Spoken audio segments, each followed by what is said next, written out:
Bagaimana cara mendapatkan Lailatul Qadar? Seperti apakah ciri? Bagaimana mendapatkan Lailatul Qadar? Taharru Lailatul Qadri fil ashril awakhir min Ramadan. Carilah Lailatul Qadar 10 hari terakhir Ramadan. Nanti malam sudah malam yang ke-23. Malam Jumat, malam Sabtu, malam Ahad, malam Senin, malam Selasa, malam Rabu, malam Kamis. Tinggal 7 malam lagi. Malam Jumat sudah tidak lagi. Malam Jumat, Allahu Akbar, Allahu Akbar, Allahu Akbar. 7 malam lagi, jangan sampai kosong. Datang ke masjid, iktikaf. Isi dengan apa? Pertama, isi dengan qiyam, salat sunat, salat sunat, salat sunat, salat sunat. Isi dengan baca Quran, baca Quran, baca Quran. Isi dengan zikir, isi dengan mendengarkan tausiah tazkirah, mau'izah hasanah. Isi dengan muhasabah, merenung sejenak. Aku dari mana? Mau ke mana? Mati bawa apa? Umur selama ini panjang tapi tidak dipakai untuk mengingat Allah. Rezeki selama ini banyak tapi tidak dipakai dengan infak sedekah. Merenung sejenak. Ini banyak juga yang sampai ke masjid.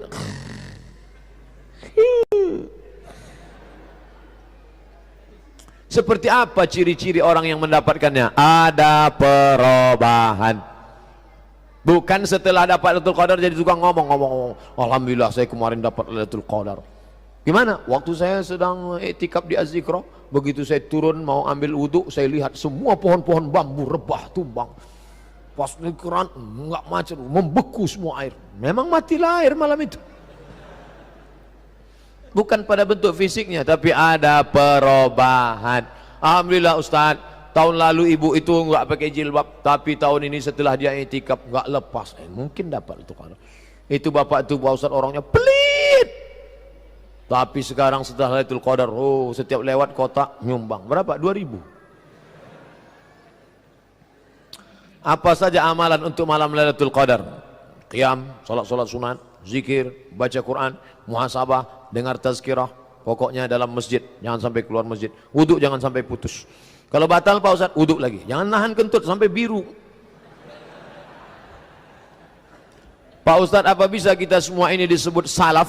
Mengingat kita mengikuti Imam Syafi'i yang meninggal tahun 204 termasuk salafus salih. Kita bukan salaf, kita pengikut salaf. Khairul qurun qarni, sebaik-baik abad-abadku. Tsummal ladzina yalunahum, satu abad sudah itu. Tsummal ladzina yalunahum, satu abad sudah itu. 3 abad pertama disebut dengan salaf. 4, 5, 6 sampai sekarang disebut dengan khalaf. 3 abad pertama disebut dengan salaf. 4 berikutnya sampai disebut dengan khalaf. Sedangkan kita ini adalah pengikut salaf. Kalau ada orang sekarang ngaku saya ini salaf, salaf gatal ente. Minta doanya Pak Ustadz supaya bisa cepat dapat pekerjaan dan selalu istiqomah. Di akhir majelis kita doakan saudara kita yang ingin dapat pekerjaan, lulus kuliah, dapat pekerjaan segera, menikah, menjadi keluarga yang baik, menjadi orang yang istiqomah, mati dalam husnul khatimah. Adakah suatu hal yang dapat merubah takdir? La yaruddul qada illa du'a. La yaruddul qada illa du'a. Tak ada yang bisa merubah takdir kecuali doa. Bermunajat di tengah malam, ya Allah. Minta doa silahul mu'min, doa senjatanya orang beriman. Mana yang lebih diutamakan, puasa Syawal atau puasa qada, bayar utang puasa? Ibu-ibu yang kemarin punya utang 7 hari, nanti selesai Ramadan masuk bulan Syawal, qada dulu 7 hari, setelah qada 7 hari baru puasa 6. 7 tambah 6 13. 13 hari puasa, habis dong kue hari raya. Yang paling afdal 7 tambah 6. Tapi kalau nggak bisa, ibu puasa qada saja 6 hari di bulan Syawal. Siapa yang puasa qada 6 hari di bulan Syawal, otomatis dapat pahala sunat Syawal. Niatnya satu, saya niat puasa qada besok hari lillahi ta'ala. Kebetulan hari Senin di bulan Syawal, maka dapat 3. Qadanya lunas 1 hari, dapat pahala puasa Syawal, dapat pahala puasa Senin. Siapa yang ngomong demikian? Syekh Atiyah Saqar. Nama kitabnya Fatawa Al-Azhar. Dia ngutip pendapat siapa? Imam Abu Zakaria Al-Ansari dari kalangan mazhab Syafi'i. Ustaz kok ngomongnya ibu? Karena ibu yang kemarin tinggal 7 hari. Ternyata bapak tinggalnya 14 hari. Sama, artinya bapak-bapak juga nanti puasa 6 hari di bulan Syawal, niat qadha, otomatis dapat pahala puasa sunat 6 hari di bulan Syawal. 6 hari, 30 hari aja bisa. Masa 6 hari nggak bisa? 30 hari bisa karena semuanya puasa. Puasa 6 berat. Saya pas puasa 6 turun dari atas, datang pegawai. Ustadz, ya, silakan ambil nasi kotak. Saya puasa. Besok khutbah di masjid. Selesai khutbah, Ustadz, ayo ke rumah makan. Loh, saya puasa. Begitu selesai puasa, nggak ada yang ngajak makan. Godaannya besar, luar biasa. Semoga Allah senantiasa memberi kesehatan lahir dan batin Ustadz. Bagaimana baca surat Yasin pada malam Jumat?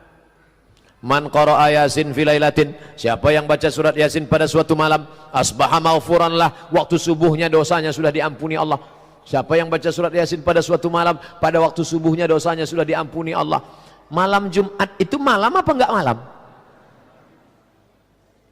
Siapa yang baca surat Yasin pada suatu malam, subuhnya sudah diampuni Allah. Malam Senin, malam Selasa, malam Rabu, malam Kamis, kecuali malam Jumat.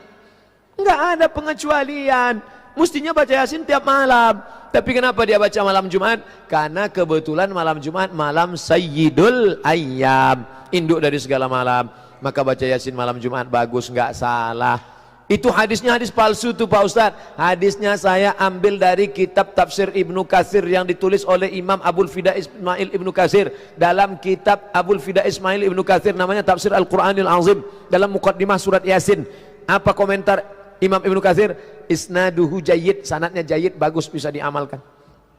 Silakan amalkan. Nah, yang baca Yasin, Yasin wal Qur'anil Hakim, innaka laminal mursalin ala siratim mustaqim, tanzilal azizir rahim. Baca Yasin pelan. Ini banyak yang baca Yasin. Turja'un. Apa itu? Ustadz, apakah ibadah yang ditunjukkan dengan tujuan mengajak kebaikan terhitung riya? Tarkul amal li ajli nas riya. Tidak jadi beramal karena takut dipuji orang, riya. Duit sudah siap 100.000. Sudah siap. Mau masuk ke kotak. Kotak lewat di depan. Tidak jadi memasukkan uang ke kotak karena takut riya. Karena takut dipuji orang. Tarkul amal li ajli nas riya. Tidak jadi beramal karena takut dipuji orang, riya. Wal amal li ajlihim syirik, beramal supaya dipuji orang syirik. Sengaja nunjukkan 100.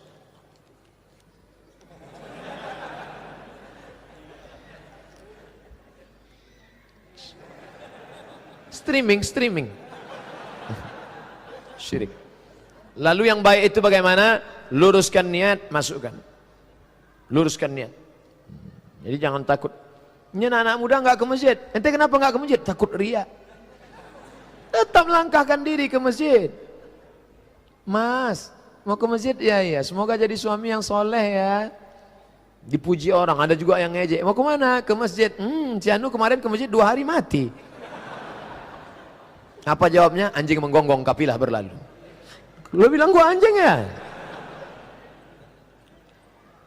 Segala sesuatu yang ada di bumi ini Allah sudah atur.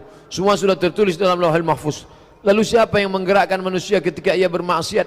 Apakah Allah yang mengatakannya bertambah itu larangan Allah? Siapa yang menggerakkan manusia ketika dia berbuat maksiat?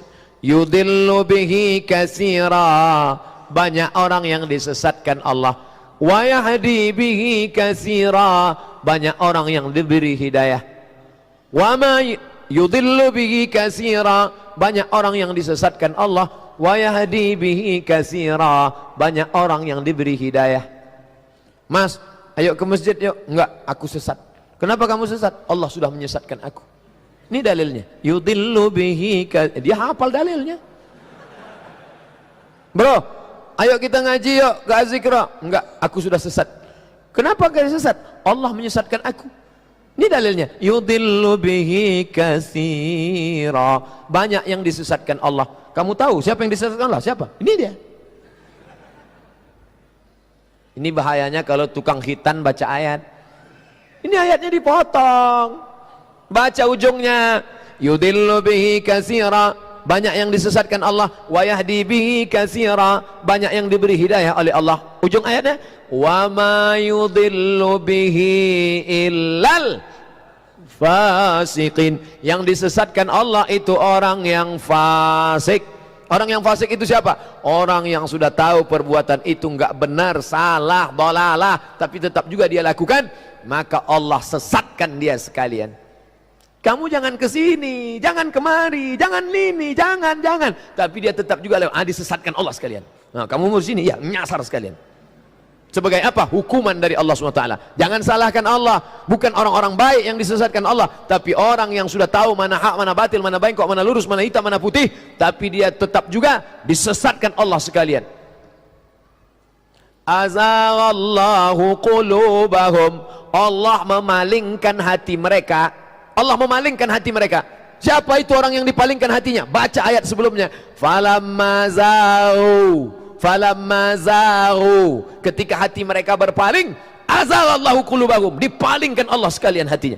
Makanya kita selalu minta, ya Allah jangan palingkan hati kami. Rabbana la tuzigh. Karena kalau sudah zaghu, berpaling, dipalingkan Allah sekalian. Allah beri kita telinga, gunakan. Allah beri kita mata, gunakan. Allah beri kita hati dan pikiran, gunakan. Allah berikan kita kekuatan tenaga, gunakan. Allah berikan kita kehendak, keinginan. Kelak semua ini akan ditanya, diminta pertanggungjawaban. Inna sama, pendengaran, wal basar, penglihatan, wal fuad, hati dan pikiran, kullu ulaika kana anhu mas'ula. Ini dulu aku beri kepada engkau, kau pakai kemana aja? Semua akan ditanya, dituntut di hadapan Allah Subhanahu wa taala. Maka kita minta pertanggungjawaban, diminta pertanggungjawaban. Mudah-mudahan kita termasuk orang yang bisa menjawab segala pertanyaan itu nanti insyaallah. Ustadz, bagaimana kabarnya? Baik, apik, tenan. Semoga senantiasa berada lindungan Allah SWT sampai yaumil qiyamah. Amin. Ustadz, sudah lama sekali saya ingin mencium tangan Ustadz, karena saya selalu, panjang ceritanya nih. Kalau kepada tafaul kepada ulama dan mengambil berkah wasilah ilmunya, tapi saya sulit sekali karena ada orang yang menghalangi dengan sengaja, sampai orang tersebut dihalangi kepalanya. Kami ingin menyalami Ustadz karena keberkahan. Besok hari terakhir, sengaja tegak sendiri sampai bersalaman. Saya kalau pengajian di masjid di Pekanbaru, salaman sampai habis. Nah, besok di hari terakhir kita salaman. Tapi salam aja, jangan foto. Satu orang 1 menit lama. Kalau mau foto, kasih HP satu orang, dia ambil dari atas. Salam. Jadi bukan angku, bukan sombong. Dah. Somat, Ustadz Somat, ingat. Orang yang menyalami itu mungkin lebih dulu masuk surga 100.000 tahun daripada engkau. Kau duduk di atas, kau ceramah, tapi mereka ini mungkin lebih mulia, hatinya lebih bersih. Saya yang minta doa, saya yang minta barokah. Sama-sama kita nanti saling memberikan syafaat orang beriman di hadapan Allah SWT.